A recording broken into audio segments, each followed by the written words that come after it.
Good afternoon, everyone, and welcome. Thank you again for joining us. Apologize for the delay. We will go ahead and begin the Water Quality Enhancement Areas Rural Development Workshop. Today is Wednesday, May 20th, 2026, and we are starting the workshop at 1:16 p.m. Eastern.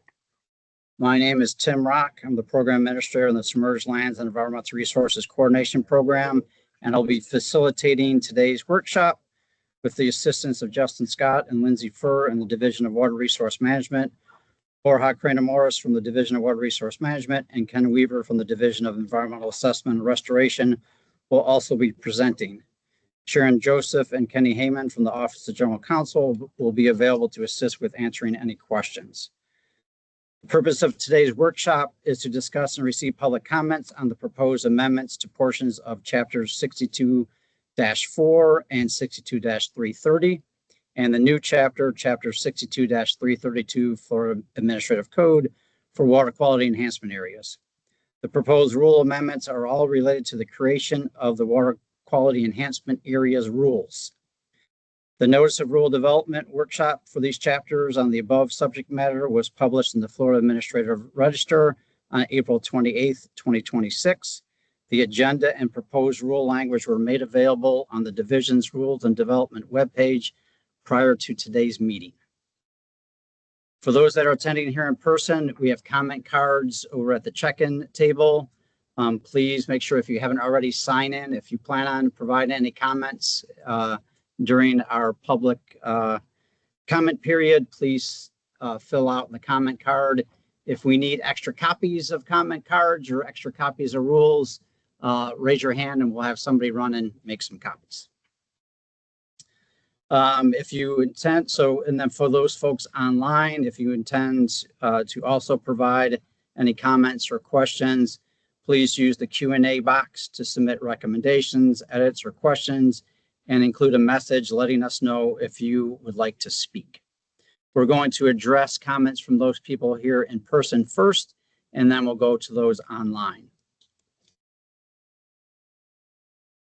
All right, so just to kind of let everyone know where we're at, this all started with legislation from 2022, also Florida 2022-215, which was effective July 1st of 2022.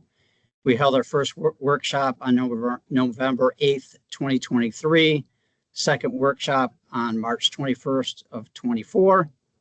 Then there was some additional legislation in 2024, and we held a workshop number 3 on July 31st, 2024. And then once again, additional legislation this past legislative session, which would become effective July 1st, 2026. So here we are today, workshop number 4. In terms of agenda, I already did introductions, talk a little bit more about the various legislation, and then we're going to give an overview and revisions of the draft rule chapter, specifically Chapter 62-332 regarding water quality enhancement areas, and then also touch on the additional rulemaking that we're proposing related to WQEAs. So as you can imagine, this is a whole new rule. This is another ERP, Environmental Resource Permit. So there's additional ERP rules that we needed to update and amend to make everyone aware that a WQEA is an ERP and the associated application fees, etc. Then we'll open up for public comments and questions, and then let everybody know the next steps. So in terms of legislative recap, Chapter 2022-215, Laws of Florida, that was legislation from 2022. It required the creation of rules for WQEAs. At that point in time, it restricted credit use to only public entities to meet their Environmental Resource Permit or BMAP requirements. Changes were made in the 2024 session, Laws of Florida 2024-144. It added the term, or added a new definition for applicants. It then also expanded the use of credits by private entities as well as public entities. And those credits can be used to meet ERP performance standards. And then just earlier this year, Chapter 2026 2-60 laws of Florida related to Senate Bill 848, which was signed by the governor earlier this month. It added additional definitions. It included regional stormwater management system provisions not related to WQEAs, and then also allowed for provisional permits that could be issued for WQEAs before the rule is effective. Just a little bit touching on water quality enhancement areas in general and the purpose. So they're used to offset, either satisfy performance standards as required related to the stormwater rule under the Environmental Resource Permit Program and Applicant's Handbook Volume 1. It also allows entities that are looking to meet their allocations for an adopted BMAP or regional assurance plan under Section 403.067 Florida statutes. Now we're going to get into really just briefly kind of highlighting some of the sections or all the sections of the rule that we are proposing here today. We'll repeat multiple times through this presentation. And then for those people in person, we have QR codes that link you to the various rule sections. So we're going to start out with point 200. New definitions. So we've added definitions for regarding financial responsibility, endowment holder, investment manager. We've added some clarifications for additional definitions: credit purchaser, location valuation factor, target water body, release and withdrawal of credits. Added some additional definitions to clarify specific to WQEA permits: construction phase, operation and maintenance phase, and perpetual management phase. We want to keep in mind that the legislature asked us to utilize the existing mitigation banking rule kind of as the backbone and use similar processes. There are some differences we anticipate differences between WQEAs and mitigation banks, and those definitions kind of reflect that. Now on to point 300, general requirements. So we want to make it clear, and this was clear in the legislation, that DEP will be the ones processing WQEA permits. The water management districts will not be doing that. So that is one difference between mitigation banks and WQEAs. DEP is the one that's going to be processing those permits. But of course, anyone processing an ERP that utilizes credits would be responsible for determining the amount and and whether it's sufficient and appropriate. Other general requirements allows a governmental entity to be a WQEA owner and use those credits, but they only can be used for their own projects. They cannot sell those credits to third parties. It also specifies that no portion of a WQEA can be used to meet mitigation, water quality treatments, or compensatory requirements of any other permit. So we want to make it clear, and we said this throughout the other workshops, is that these are standalone ERP permits. So no double dipping, no additional permits, getting credits or selling credits or getting money for conservation easements. This is a WQEA permit for those specific credits. You may have aspects of adjacent lands that may have that, but not the WQEA permitted site itself. Prohibits establishment of WQEAs on lands purchased for conservation pursuant to the Florida Forever Act or the Florida Preservation 2000 Act. It also prohibits WQEAs from being constructed wholly over surface waters of the state or constructed in such a manner that the system severs a portion of a surface water. We don't want to run afoul of any of the Army Corps regulations about having treatment systems be waters of the United States. So we want to make it clear that that you're not severing, that type of jurisdiction. On to the next section, permit applications themselves. We added specific process for WQEA conceptual permits as well as individual permits. We added an additional application section. So that was placed on the website, I think maybe 2 weeks ago. So if you haven't looked at section J, we really want you to give us comments on that too. That's just helping WQEA applicants to provide a complete application. So we want to make sure that you're providing site-specific information, appropriate modeling, monitoring and verification plan. That's going to be very key for WQEAs. That's what we're going to be using to verify compliance and verify the amount of nutrients that are being removed. Also, obviously, proof of legal or equitable interest in the property. This is an ERP, so you need to meet those provisions. Financial responsibility, and we utilize the same language that we are developing for mitigation banks, specific to financial responsibility. Then, of course, a conservation easement on the property. And then requires the owner, the WQ owner, to provide reasonable assurance meeting the conditions of the permit in order to get it issued. All right, point 400, establishment of credits. We are establishing that identification and initial evaluation of credits shall be based on numerical models or analytical tools. Requires permit applications to include at a minimum collection and submittal of rainfall data, anticipated water quality and quantity inflows over a wide range of climatic conditions based on published local data that are collected over a period of record that most closely matches the rainfall data. And then site-specific conditions. So what's going on at the site? What BMPs are you planning on utilizing for the sites? And then the appropriate performance criteria for those BMPs. And then how you're getting credits will identifying your anticipated reduction rates. And that data provided must be from monitoring stations that DEP deems sufficient to determine flows and local water quality conditions. All right, at this time, I'm going to hand over the next few slides to Ken Weaver to go over the location valuation factor. Thanks, Tim. All right. Yes, as Tim said, I'm going to talk about Section 500, which really deals with the trading of the enhancement credits and how they're valued. And what's not shown here, and I wanted to make sure I read this definition because it is important, is the Water Quality Enhancement Area service area.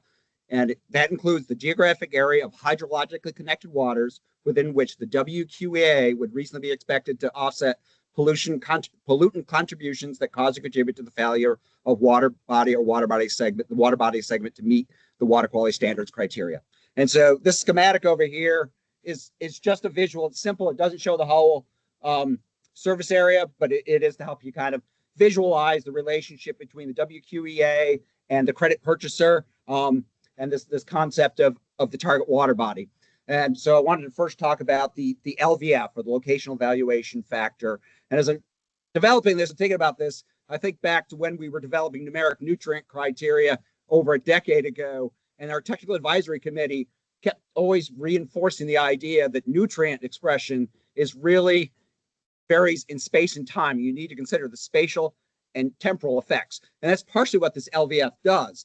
What it does is it's a numerical adjustment applied to the enhancement credits to account for differences in pollutant transport, concentrations, and variability between the WQEA and the credit purchaser. So in this simple example, you've got a credit purchaser, their 12-digit HUC is the target water body. Upstream, it just happens to be the next 12-digit HUC. It could be further up in the service area, all the way within the 8-digit HUC. The service areas are allowed to be at a minimum the 8-digit HUC. But in this case, the WQEA provides treatment, whatever load reduction they provide, that attenuates, there's transformations as it goes downstream. So the effect, the further away the two are, the less effective it is. And so this LVF includes two factors. The transport factor accounts for that attenuation through space as the water moves through the watershed, then the stream network, and the variability accounts for concentration changes over time within the 12-digit HUC, or the target water body, where the credit purchaser is. How this is calculated, so there's a formula in the rule. The LVF equals the transport factor times the variability factor. And the transport factor is really just a function of modeled or measured attenuation. So it's 1 over 1 minus the attenuation, where attenuation can range from 0, where you have no reduction in pollutants between 2 points, and 1, where it's 100%. So obviously, if you get to the point where you've got 100% attenuation, that equation is not defined. So at that point, you could no longer have a trade. And some levels, that would be the absolute extent of a service area at the point where you're no longer expecting that impact, that improvement to affect that downstream water. Now, the way this is set up is the attenuation factor is calculated from the upstream point to the downstream point. The rule does allow the WQEA to be downstream of the credit purchaser, provided it's still in the same 12-digit HUC, so it's in the target water body. In that case, you just reverse the calculation of the attenuation. What the rule also specifies is if the WQEA is downstream of the purchaser, then that transport factor has a minimum value of 2. So say the attenuation is less than 50%, then you're going to calculate a number for that TF less than 2, and then it's just going to automatically default to 2. The variability factor accounts for variability over time in the target water body, and it's calculated as the 95th percentile concentration for measured or modeled concentrations divided by the geometric mean. We think most of these are going to be nutrients, and so that specifies going to be consistent with numeric nutrient criteria that those points are annual geometric means. It also specifies if you've got less than 20 values or less than 20 annual geometric means, the 95th percentile is defined as the maximum. Think about it. 95th percentile, if you've got 20 measurements, is your 19th measurement. If you've got fewer than that, then you haven't really observed the 95th percentile, so we're saying go to the max. The lower bound for the LVF, we're just saying you can't calculate a value less than 1. That probably won't happen. If it is calculated as less than 1, then it defaults to 1. So in no case shall the amount of credit sold be reduced below what's needed. And then for the WQEA holder, the thought is that they would develop these models to calculate the attenuation factors and then update those every 10 years until a point where all the credits are sold. So once all the credits are sold, they don't need to continue updating the model. This is just a schematic to kind of show you the concepts of the attenuation factor, again, from upstream to downstream. And then the variability factor is just that geometric mean, kind of the center of the distribution, divided by the 95th percentile. Gotcha. I think one more slide for me. So the way this gets applied is DEP or the water management digger, whoever's permitting this, calculates the credit needed in the purchase. So it's the number of credits needed. Say that the credit purchaser needed 100 pounds and they got an LVF of 2. Well, you multiply those 2 and they need 200 pounds. So it's the number of credits needed multiplied by the LVF. Again, just like that, the LVF can't go below 1, so you can't reduce it below the number of credits needed to attain whatever the requirements were for the performance standards or the pre versus post. And then ultimately, the WQEA owner must provide reasonable assurances that the credit pollutant loads are achieved annually through monitoring and a verification plan that is approved by DEP at the time of the WQEA permitting. At this point, I'm going to give it back to Tim. Thank you.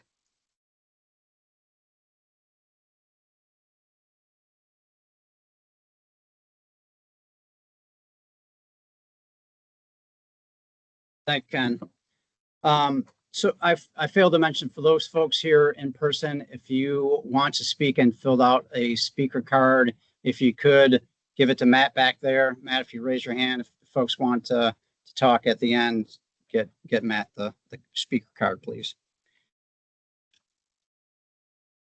All right, now we're going to talk about next section of the rule, point 530.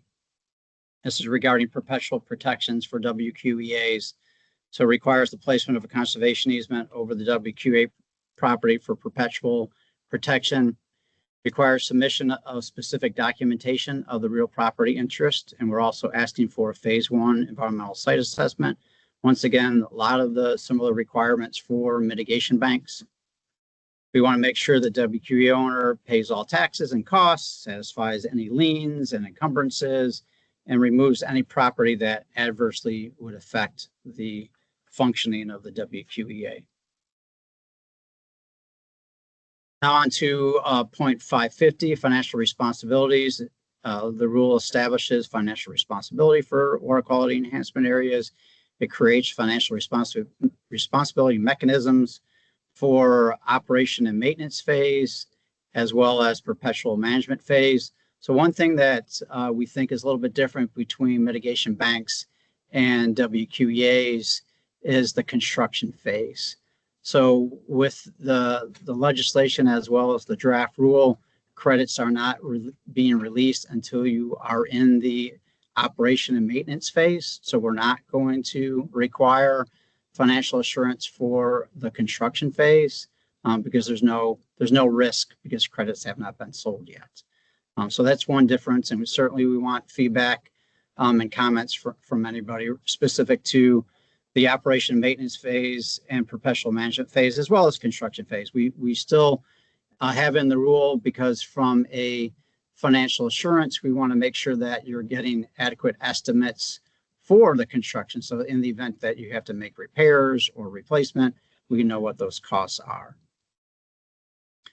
We're creating new forms and requirements for financial responsibility. These mirror what we are drafting and looking to propose for mitigation banks.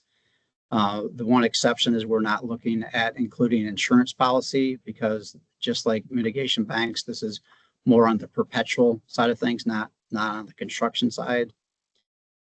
Investment options, as I said, we're trying to match what we're proposed in the mitigation or are proposing in the mitigation banking rule, which is chapter 62-342.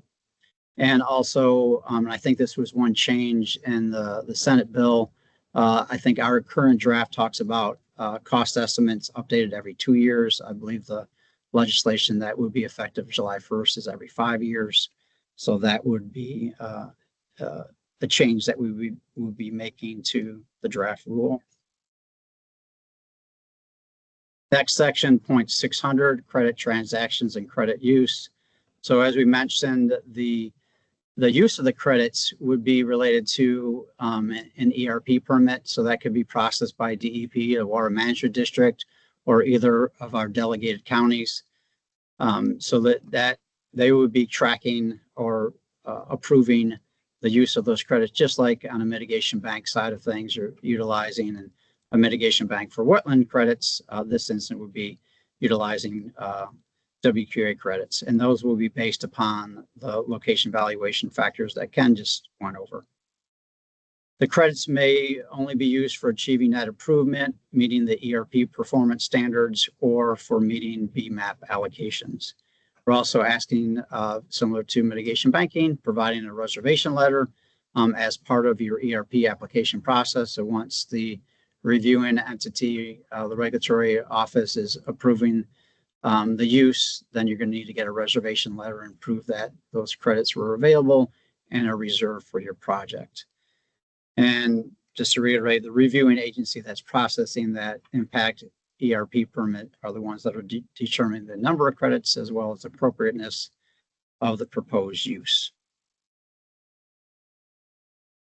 Now on to tracking of credits, point 700, where the rule requires DEP to maintain a ledger. So we'll be tracking credits added to the ledger as well as debits removed from the ledger associated with any impact permits that are authorized. And similar to mitigation banks, once again, the credit deduction, credit transaction processed to update the ledger is a no-fee minor modification that the WQE owner would request. Similar to language that we're proposing in the mitigation bank rule, we want those WQE owners to request and process those transactions on a quick basis, if you will, not to hold a stack of them and submit them all at once. We're asking that you do that within 60 days of full payment associated with that purchase. So that we can make sure that we are debiting the ledger based upon those issued permits and those purchased associated with those issued permits. Now on to point 800, the monitoring and verification plan. I said early on, this is probably one of the most important aspects of the application and the associated permit. And so we want to make sure that you are working with us to develop an appropriate monitoring and verification plan to ensure that not only is the WQA performing as anticipated, but it's generating the credits appropriately. So we want that performance and verification plan with protocols specific to the treatment types and BMPs and on-site specific conditions. At a minimum, monitoring should measure the inflow and outflow of water quality, flow and concentration to demonstrate the WQEA's pollutant reductions. It needs to be operated and maintained in perpetuity. And they need to demonstrate pollutant reductions of no less than the numbers of credits sold. So we anticipate, I don't think we will know until we get a few projects in-house and permitted and built. But we want to make sure that the generation or reduction in pollutants is in line with the number of credits that have been sold. And those cannot be resold. So once you sell a credit and it's debited from the ledger associated with the permit, then those cannot be resold. And on to point 900 of compliance enforcement. We want to make sure the WQEA owner designates a long-term maintenance entity, and maybe themselves, maybe the WQEA owner themselves, and they're supported by that long-term financial assurance. We want them to certify and document that systems are fully operational and maintained and continue to be maintained, and document the pollutant load reductions and report those annually. Notify DEP if there are any changes to the WQEA, either performance reasons or anything else. And once again, maintain all terms of the permit in perpetuity. And the rule, similar to mitigation banks, allows DEP to suspend WQEA's authorization, so to freeze the credits, so until that WQEA comes back into compliance, and the credits could then be used or sold again. And a credit purchaser's ERP would not be affected. So that's that was in our draft rule as well as in the legislation, that once that credit is sold to that impact permittee, they're absolved from any future compliance at all. All that responsibility falls onto the WQE owner to make sure that they are still in compliance with their permit. All right, now to section 920. This is the surrender or transfer of a WQA permit. So in the event that WQA permittee determines that they no longer want to operate, and if they haven't sold any credits, they could turn over their permit. More than likely, since something has been constructed, they may need to get an ERP to abandon that stormwater management system. But we want to have the allowance that, if things change and they no longer are interested in operating WQEA, the rule allows the surrender of that. Also allows the transfer. So a current WQEA owner can transfer the permit to a new entity, and we need to make sure that that new entity is going to abide by the permit and have the financial assurance to demonstrate that. All right. To share the love, now I'm handing it off to Borja Cranamores. He's the Program Management Director within Division of Water Resources.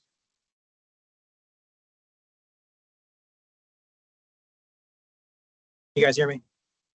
Thank you, Tim. Good afternoon. So I do want to pull out, so part of this rulemaking initiative, we do have some additional rulemaking updates. The first one is 62.4. The intent here is to include the water quality enhancements fee schedule to be consistent with the current fee structure that is already in place for mitigation banks. Additionally, we are planning on opening 62.330. The intent here is to reflect that water quality enhancements are ERP permits. We do plan on making revisions to Section A. The intent there is to help identify what sections to include with your application for the water quality enhancement area. We did create a new form, Section J, supplemental information requirements for the water quality enhancement area. This is to help site-specific applicants understand the requirements that are needed for the water quality enhancement area. And then lastly, we created a new form, conservation easements for water quality enhancement areas. This is also language that is consistent with the CEs for mitigation banks. And lastly, we need to open up the applicant handbook volume 1. Specifically, we need to identify language under the 9.7, section 9.7, compensating stormwater treatment.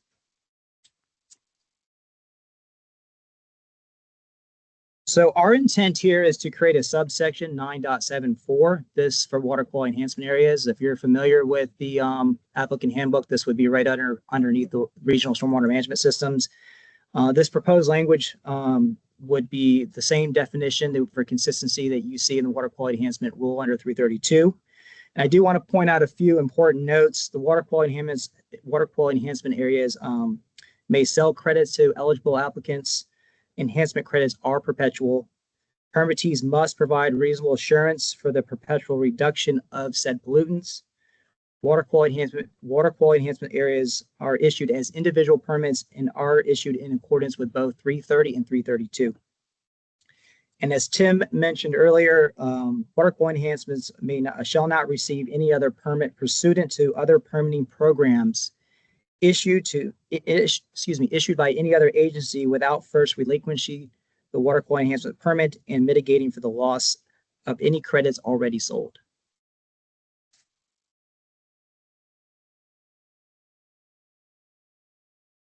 So I do want to briefly talk a little bit more about Senate Bill 848. As Tim mentioned, Governor Ron DeSantis signed this bill on May 6th of 2026. It will go into effect on July 1st of this year.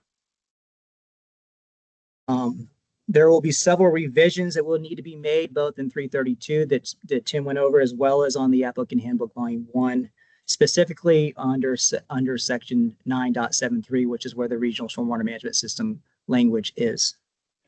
I do want to point out, and I do think it's important, the new stormwater performance standards will remain unchanged under the ERP program. The bill only updates those standards may be met. The bill formally defines the authorization of regional systems, which can generate pollutant reduction allocations that our ERP applicants may use within specified drainage areas to meet stormwater treatment requirements. Regional systems must now show financial responsibility or financial assurance for construction, operation, and long-term maintenance, and must clearly define the service area within the HUC 12. The bill also affirms a role of the water quality enhancement areas, which generates enhancement credits usable for ERP compliance, as well as defining the service area as a HUC 8. Lastly, DEP must adopt these rules by October 1st, with provisional permits permissible in the interim. Credits generated under provisional permits must be honored once the final rules are in place. And as we mentioned before, and on your desk in the room, on the screen, if you want to take a moment to scan the QR code, this is the department's rulemaking webpage. So all of our updated information, the latest, greatest information on the draft rule, as well as the corresponding forms and any additional information on the timeline will be kept on this website. And we are asking for public feedback. So any comments, recommendations, suggestions, please, we're asking for that information within 3 weeks, so by June 10th. And you can send that information to the email address that you see on the screen under Water Quality Enhancement, WQEA_2023. And if you're not part of the Gov Delivery list, we want to encourage you guys to send an email to said address so that we can get you on the distribution list. And that way you can get the latest information, notifications on the process of this rulemaking effort.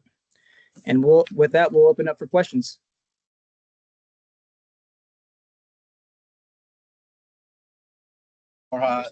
Hey, everybody, sorry about the technical difficulties earlier. And then just to, reiterate, we're all human. The email address listed on here is incorrect. So after the it's floridadep.gov. So please make sure you write that down. So it's WQEA_2023 at floridadep.gov.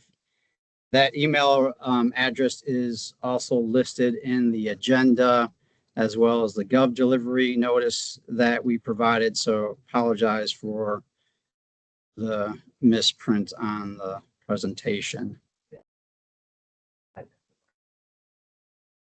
There we go. We will leave it at the last slide. So no, it still has the wrong one too. Yeah. Oh, my version. We'll yell at all our editors, including myself. All right, so to reiterate for those folks here in person, do we have anybody that's interested in providing any comments in person?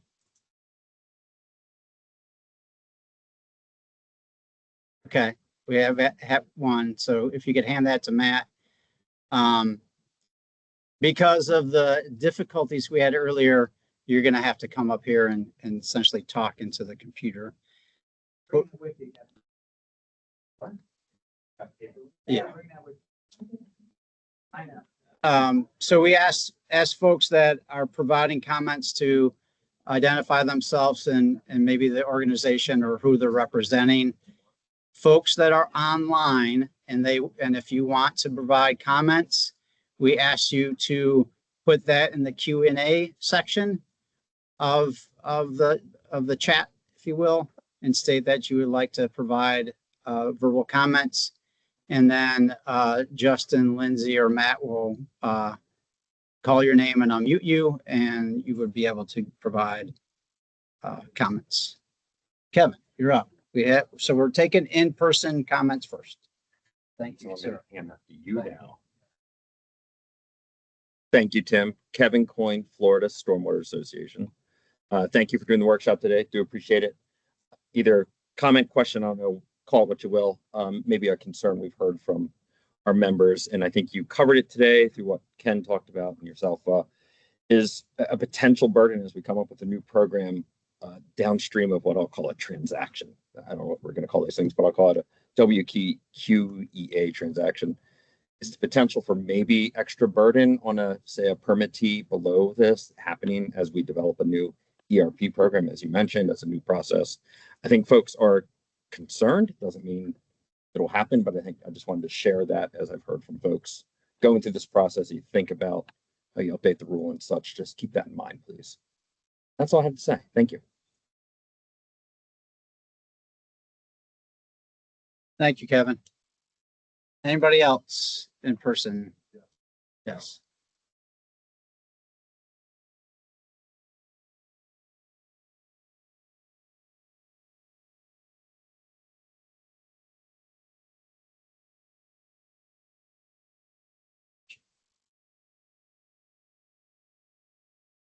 I have a couple, if that's all right. I'm Duncan Hayward with Resource Environmental Solutions. I'd like to, can I ask questions or is this a comment? Yeah, you can do both. Okay. We More may not have answers for you every single one, but more of a question, maybe a comment. I'm concerned. So as a practitioner, somebody that's looking to develop WQEA sites, I'm concerned, and maybe I just need to better understand the hydrologically connected component. I think I'm following you. Within a HUC 12, a WQEA site can be upstream or downstream of an impact site, like a site that needs a solution, or is it credits, right? yes, it can. Now, what about now? Okay, so that's of a tributary, or is it can it be connected within a HUC 12 to a particular water body? Like two tributaries, if a purchaser is on a tributary and we have a WQA site on a different tributary, they all drain to the same water body. Is that allowable? So, Duncan, I just apologize. So I think because of logistics, I think we're gonna have to ask you to provide comments and questions, and then we'll have to bring people up here to answer those because we all have to speak into the computer mic. Okay. I apologize for that. So just comments only? Well, no, I mean, unless we're going to have to go back and forth then. So I'm just saying that maybe if you could kind of give your comments and then your questions, and then we'll bring people up to answer those questions. Okay. Will that work? Yeah. Okay. So can I stop there and have somebody? Sure. Yeah. So I was trying to fully, I will. So I'm trying to fully understand the question. So Like define hydrologically connected. Like getting a little green is what I'm looking. yeah, so hydrologic connected means it's in the same stream network. So you can trace the flow of water through the stream network, through use the USGS NHD and trace the flow of water from one point to another. So there's a way that the water flows from the upstream point to the downstream point. This would be hydrologically connected. Yeah. Okay. So that Within the same service area. within the same service area, right? Right. Or, yeah. Yeah. Yeah. That's also how the statute is written. Service area. Right. Well, But then it's a broader footprint. Yeah. can we, within a HUC 8, can we develop a WQEA project upstream of a permittee? Yes. Within the HUC 8. Yeah.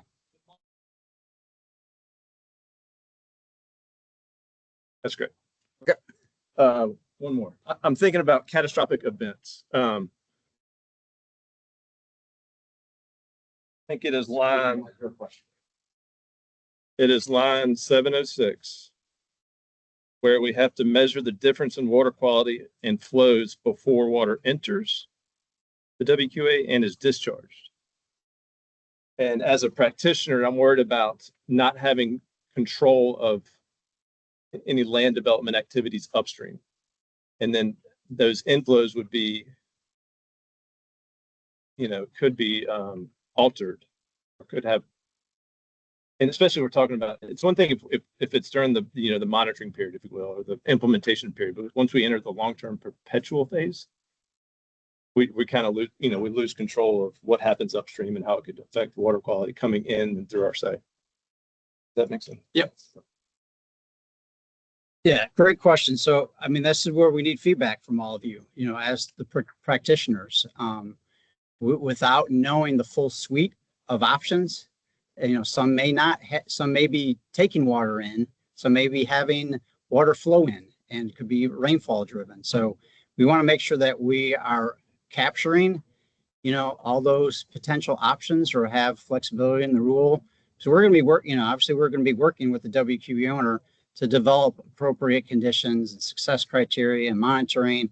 And so there may be some differences depending upon the site.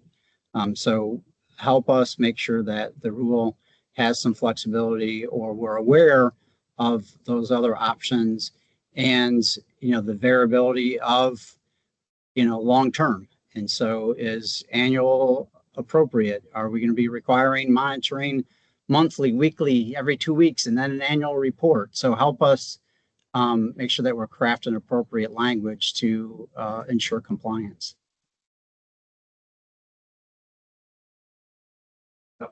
Yes. So around monitoring, I mean, I'm thinking my personal experience is around mitigation banks, and we provide for 7 to 10 years, depending on which core district you're in. Does DEP foresee, and it's kind of similar to how mitigation banks are here in Florida, where you achieve a certain success level or success criteria, and then you go through a bank closure process or WQEA closure process. I didn't see any language in there that talks to achieving final success, kind of stamping and earmarking a WQEA closure, and then by which you hand over the keys to the long-term steward and the conservation easement holder. Now, I understand there's a perpetual responsibility here, so I'm trying to understand the difference between like the 10-year powertrain warranty, any Hyundai owners out there, and then the perpetual phase and the requirements. Maybe that's something we still need to talk through, and we can certainly provide feedback. Yes. Yeah, definitely provide feedback. So some of that is contained in the definitions. So that, once again, I think we need some help with that to make it clear that when you are in perpetual, I think that the definition says you sold all your credits, or sorry, all the credits have been released. And you have your financial assurance up to where it needs to be. Now you're in perpetual, and you could sell your remaining credits, but everything has been released. You've constructed it, it's functional. All credits that were anticipated to be released have been released, and that you're just in the essentially perpetual operation and selling off the remaining credits.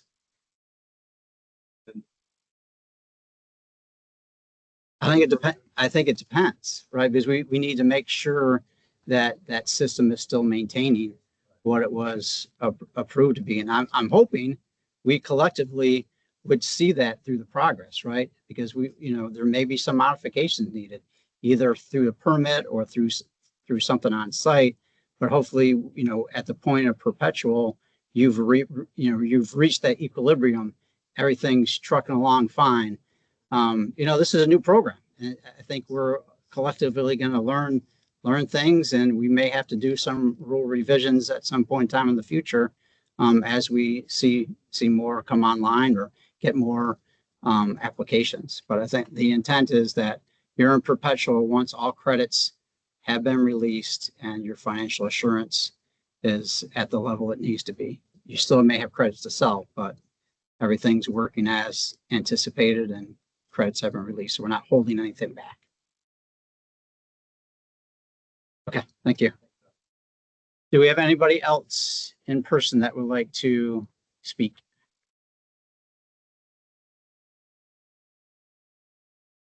All right, so we're going to move on to those folks online. So we've asked you to, if you're interested in speaking, to put that request in the Q&A box. Also, feel free to raise your hand. That we'll take those in that order. Justin, does that sound good? Do we have folks that are interested in providing comments? Hello, all. Thank you, Tim. So we do have a few comments in our Q&A right now. I do ask again for all those who would like to speak or provide their comments, please raise your hand again. I'm going to start with Lynette Brown. Lynette Brown says that is the LVF only applied if the WQEA is outside the HUC 12 or of the purchaser's site? If the WQEA is in the north end of the HUC 12 and the purchaser site is in the south end of the same HUC 12, is an LVF needed? Yeah, thanks, Justin. This is Ken. I saw that question, and so yes, the LVF. No, because I don't have it in front of me. You can ask her.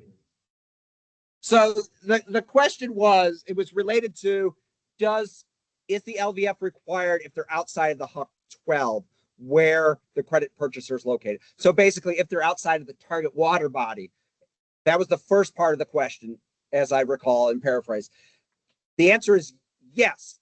The LVF gets applied throughout the whole service area. And we just focused on the one example. So the LVF gets applied regardless of whether they're in the immediate HUC 12 or not. So further upstream, the attenuation is going to be greater, so you get a different LVF.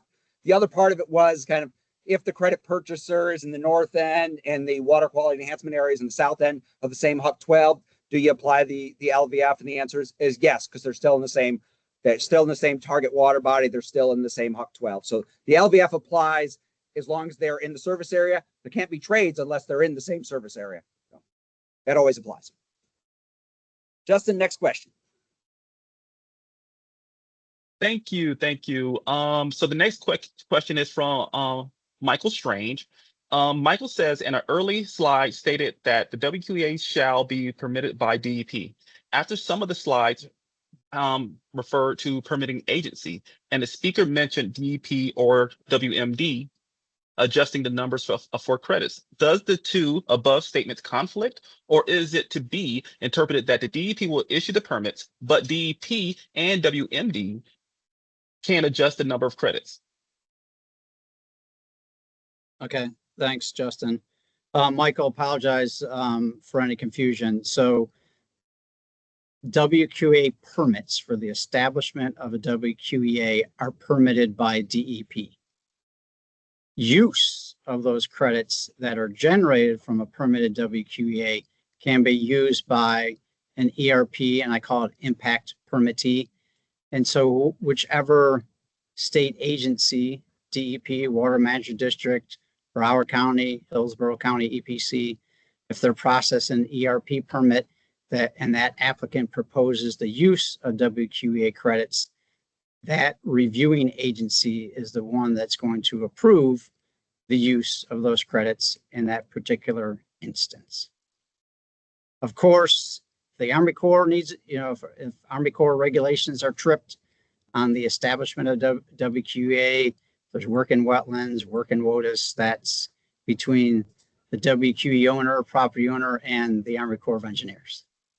We're only talking state permits.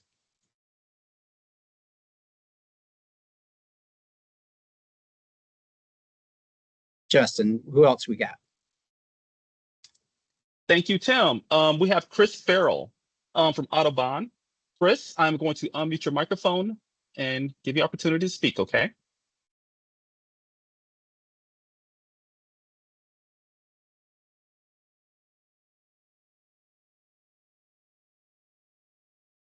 Chris, you should be Chris, go unmuted. ahead.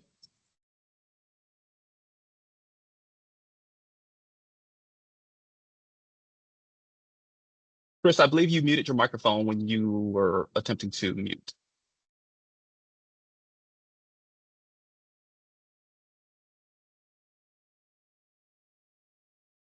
There you go, Chris. You should be able to speak now.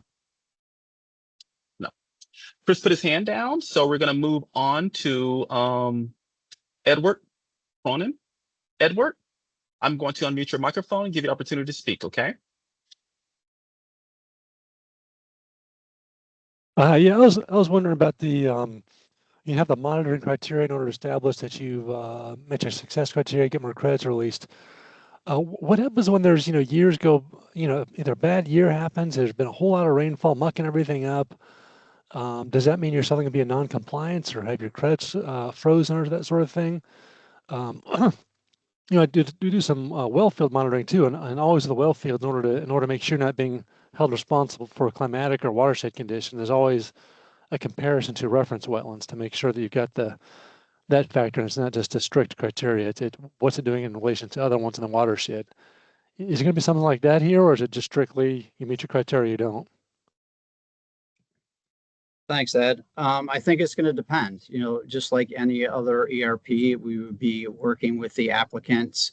Maybe there's a non-compliance. Maybe there's a compliance assistant offer saying, hey, we got the annual report. We have these concerns. Let's address them. Let's try to figure out the reason why. And if we're not able to resolve it, then yes, we have the ability to then freeze those credits until those corrections are made to then open up the ledger again.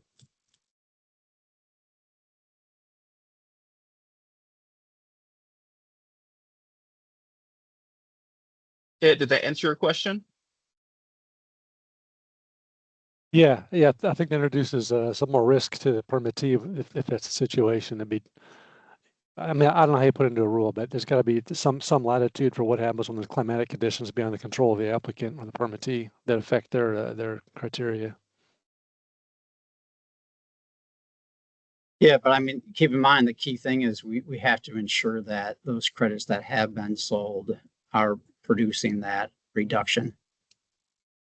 Otherwise, they're out of compliance and we need to work with the applicant, the WQE owner, to make corrections.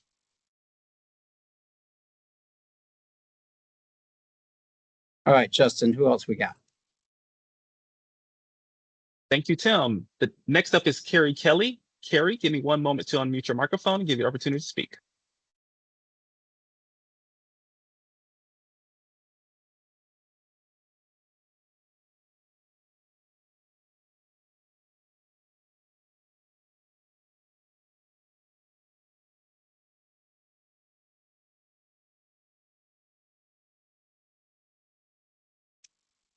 I'm going to ask Carrie's comment. I'm having a difficult time unmuting Carrie at this time. Carrie says, can DEP clarify how FWC consultants will be incorporated into the proposed WQE ERP process?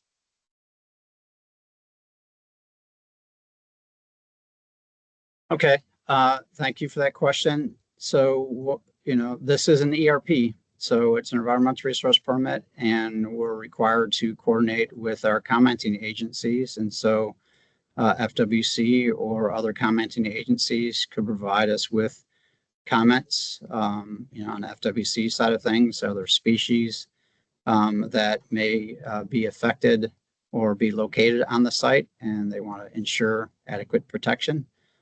So I don't see the process changing for a WQA permit. We will still be coordinating and working with FWC and the applicant to address any species concerns.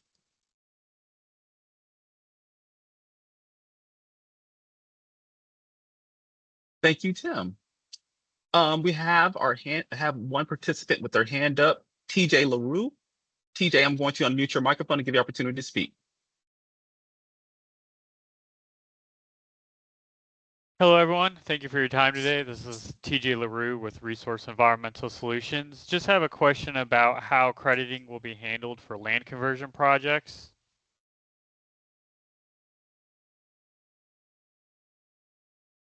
I'm not sure I understand your question. I apologize. If we, as a practitioner, if we were to take a large land that produces high nutrients from their existing land use, and we were to convert it to a lower producer land use, how would those credits be determined? Reading the rule, I'm not really sure how that would be handled.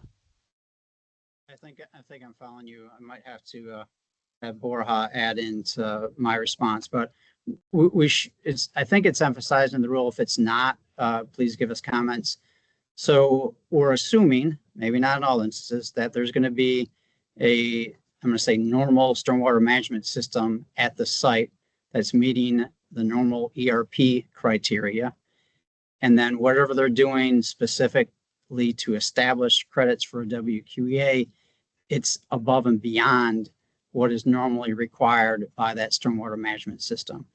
So that conversion from, one activity to another, you would need to meet the stormwater requirements in the handbook for that quote unquote new development. Then anything above and beyond that level of treatment are the credits that you're generating. Does that answer your question? It does in some instances, but another is, what if there's not an existing land or an existing ERP or stormwater management system on site because one wasn't necessarily required? An example would be a agricultural property that has high loading on site that we would then take out of line by converting it to wetlands or other types of land uses.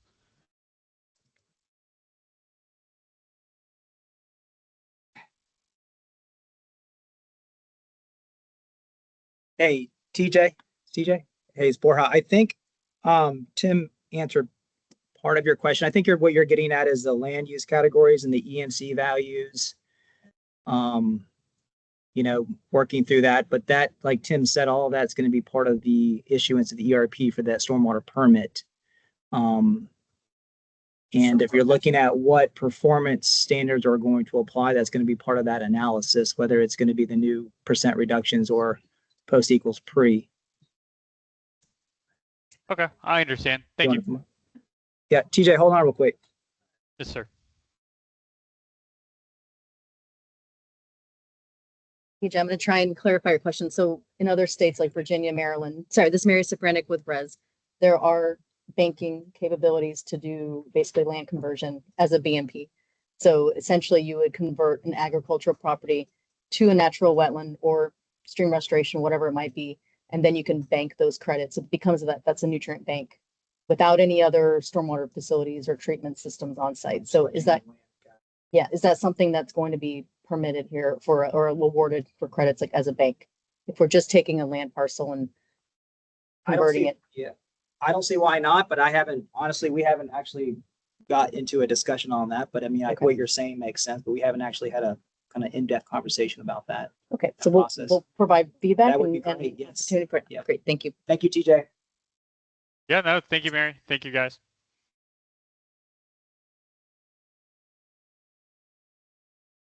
Thank you, TJ.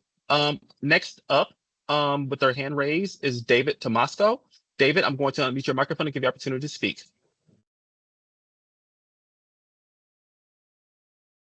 Thanks. Can you guys hear me?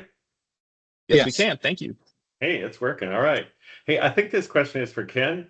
and it's basically a thank you for taking into consideration that the distance from receiving water bodies. It's something I think that's overdue.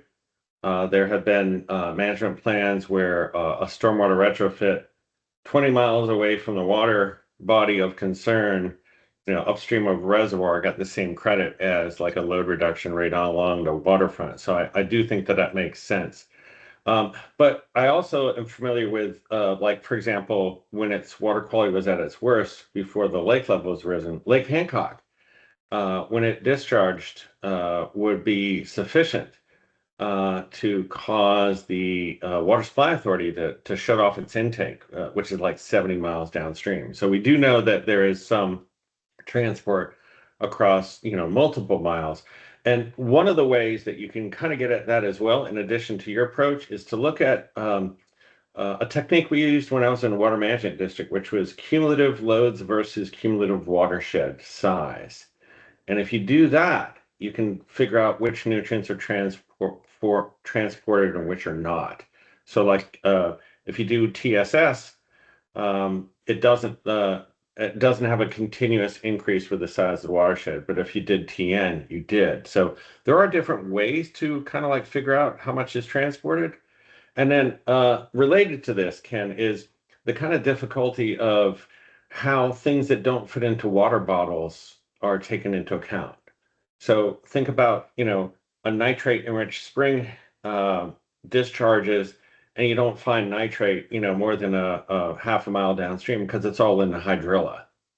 Or like the Upper Peace River in the dry season, most of the nutrients are in the macroalgae that's growing on the bottom. So I do think that you're on the right track, but I also think there's some difficulties to work through. So are you open to modification of techniques of how to calculate this transport? So I'll get it all, Moira. Yeah, sure. So as usual, Dave, Dr. Tabasco, gave us some really good feedback and, really thoughts about the question was, he gave some good feedback and thoughts on factors that might influence the transport of the pollutants, a little more complicated. And his real question after that was, would we be open to input and some thoughts on how to adjust this, improve it? And the answer is absolutely. And that's why we're going through this process. So, Dave, I'm always happy to talk to you. So yes, sir, we're open. Thanks, Ken. I figured you'd be the right person. Thanks. All right. I figured. Great job, guys. Thanks, David. Yeah, I mean, just All to right, reiterate so- what Ken said, sorry, Justin, we want folks' comments. You know what are the best comments is straight through underline. Give us some, besides this general feedback, give us some language that we could work with. And get it to us by, if not before, June 10th. All right, sorry, Justin, go ahead. Who we got next? Thank you, Tim. Michael Hoffman was having some issues with his microphone, so I'm going to make some statements on Michael's behalf.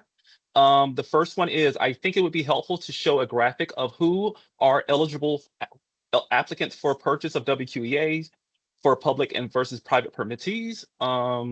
This would be helpful with my confusion, as it appears that public WQA permittees cannot sell credits to private entities, but private WQA permittees can sell credits to public entities. Yes. The next, sorry. Go ahead, Tim, if you would like to answer that. That's correct. The legislation is very clear that think of it almost as like a single user mitigation bank. So local government could establish a WQEA, but they could only use those credits for their own projects. Whereas a private WQEA is able to sell to other entities that may or may not be public.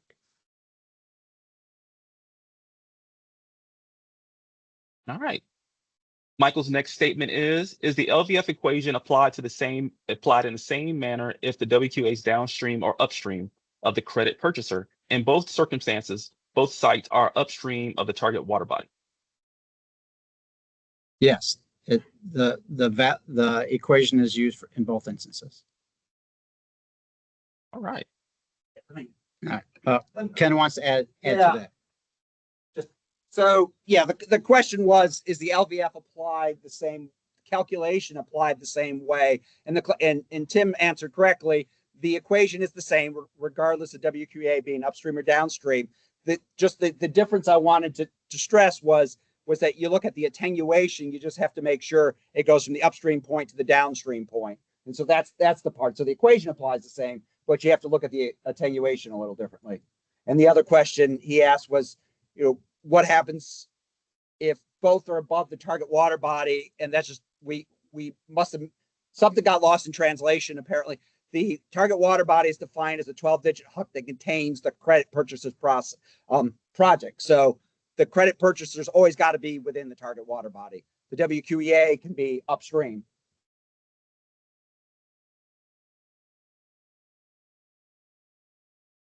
Thanks, Ken. All right. Thank you. Chris Farrell with Audubon left a few comments.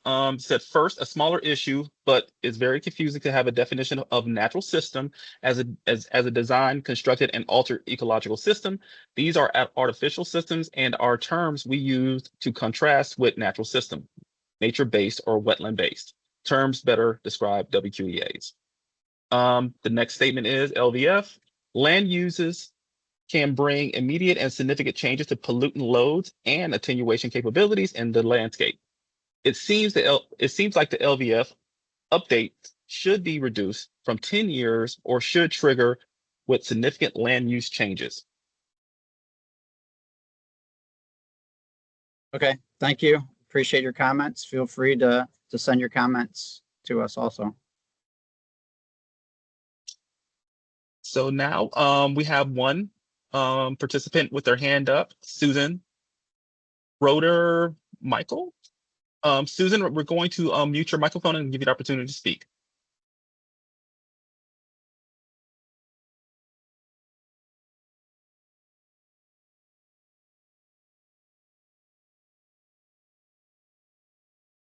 Apologies, Susan Martin.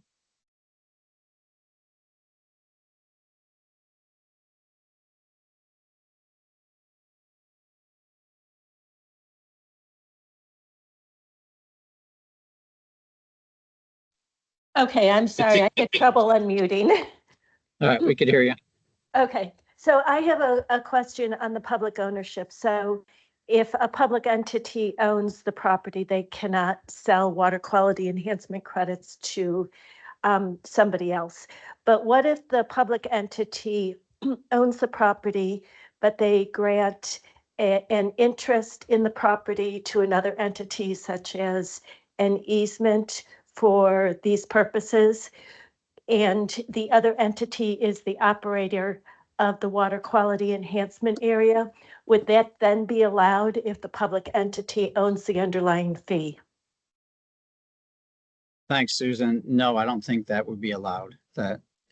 We think the legislation is very clear where if it's the public entity owner or builder, that can only be for their credits. Okay, thank you. Yeah. Yeah. Okay. Yes. Okay. All right. We have one more comment from Michael Strange. Michael's statement is, how does a private WQA differ from a mitigation bank?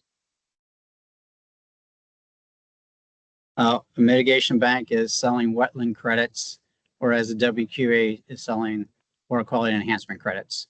And they're serving two different purposes. The mitigation bank is serving replacing wetland function and values, whereas a WQA is providing load reduction to meet the stormwater treatment criteria of the rule.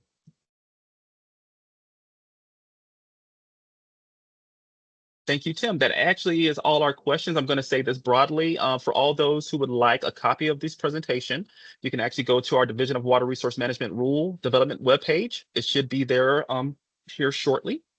And those who would like the copy of the recording, it can be provided upon request. So I would like to thank everyone for their attendance today and wish you all have a great day. All right. Thanks, everybody. Justin, you could go ahead and end the event.